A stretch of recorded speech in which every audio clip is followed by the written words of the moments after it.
Welcome back guys, this is me the guy with redstone skull back on my YouTube channel with another redstone build. Today's redstone build is a kitty bank circuit. I think you have already heard of kitty bank, and if you don't know what a kitty bank is, I might add a clip right here.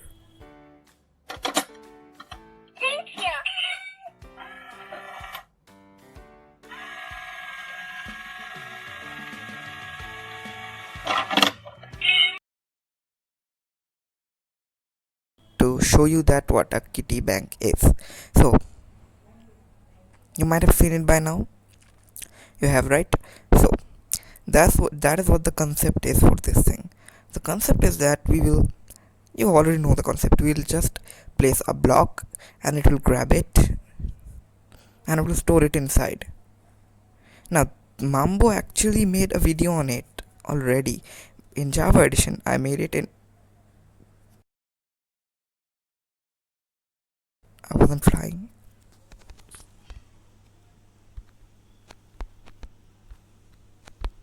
I made the same thing in Bedrock edition, but with way more complexity. So let's check out how good or how bad is this. Now there is a very good side of this thing, because with this design you can even store TNT inside it. It won't blow up in any chances. Relog also won't break it. Suppose you had already stored TNT in there, and if you log out and relog in, the TNT won't be ignited because there is no source of the TNT to get ignited. So now we will be seeing it in action.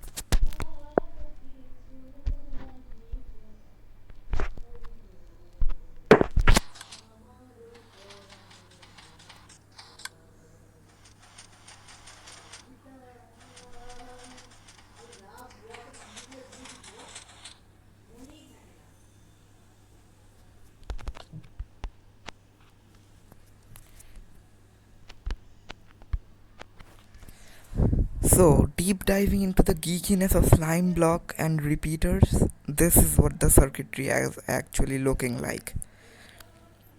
This circuitry includes a regular pulse extender, a double pulse extender, one horizontal triple extender, one vertical triple piston extender, and a lot of other stuff. Here's the double pulse extender. Here is the regular pulse extender.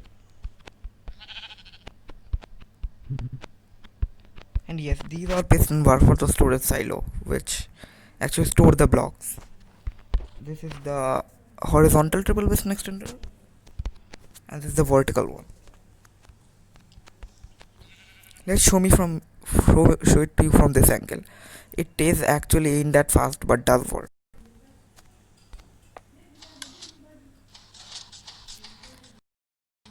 Kicks in first, then the horizontal does.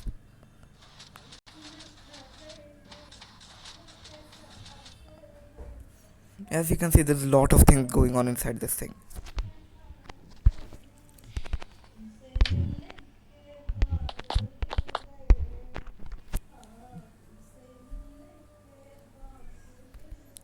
So this is how the thing actually works.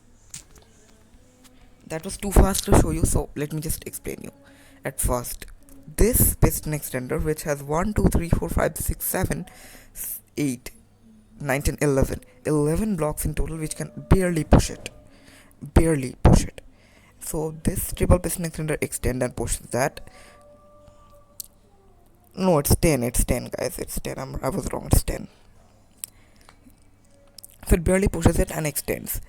But after it has extended, this horizontal triple piston extender kicks into action,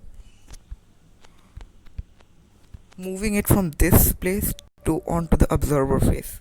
And now you might be saying, how is the observer detecting that it has done its job? There is actually no detection system for that. We just actually use a block of redstone with 8 redstone tick to block it, so that there is no double redstone tick coming into here. Because you know, when the block is gonna get moved, it's gonna be activated again and become very horrible chain until not it just entirely breaks down on itself. So that's why there is sticks to prevent that thing. Within 12 redstone tick, it doesn't have enough time to go back up again and do that thing, because piston unreliability. This is where piston unreliability is useful. Piston We are not using it actually as an unreliability. This is because that the piston is always, it should in Java, but in Bedrock it actually doesn't get the time enough to do that. And I know 90% of you didn't understand what happened.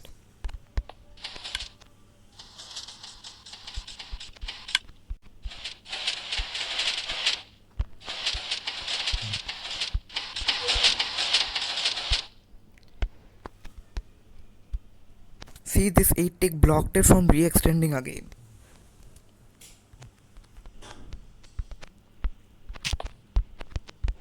Yes, this is the main observer.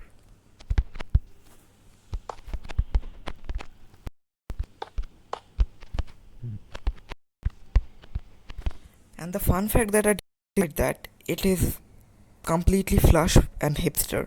It's completely under the ground. It's not flush, you can say completely flush because there are glazed terracotta and observer. But yeah, it's still flush, sort of. It's still flush, sort of. And here's our block silos, which are actually getting a block and pushing it.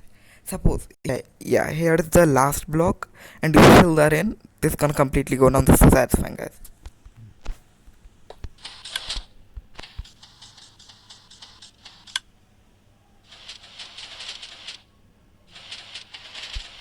Here it comes, here it comes. You might be asking, how did I made it without the piston being looping around continuously? I made it because I actually used a pulse cutout, second pulse cutout. This one gets the first cutout, but due to the 4 take later it gets another pulse. It doesn't come into because the first one is locked on its own powered state.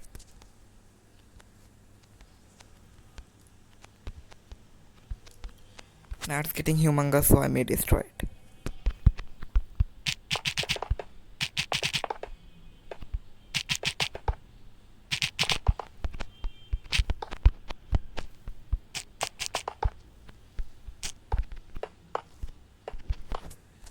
Come on guys, watch it again, watch it again.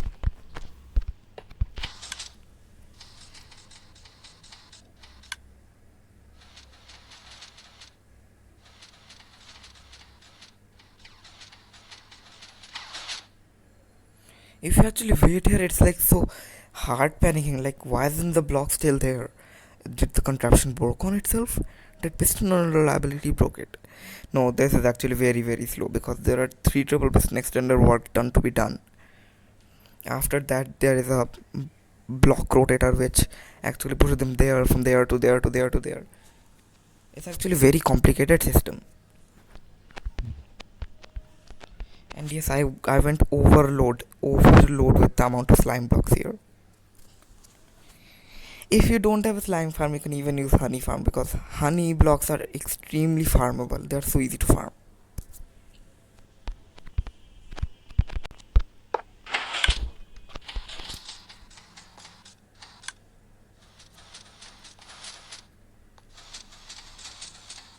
And it exactly does look like a cat's paw coming out and then grab it and then back.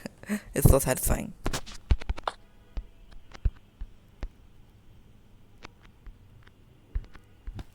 And you might be asking why there's so much lag here, because it's my original current original creative redstone testing world which I currently use. There's tons of contraption.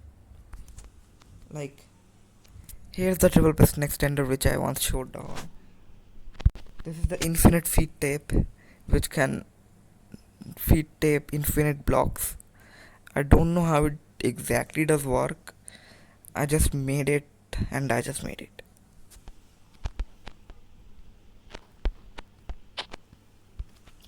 Okay guys, so that's all I have time for today.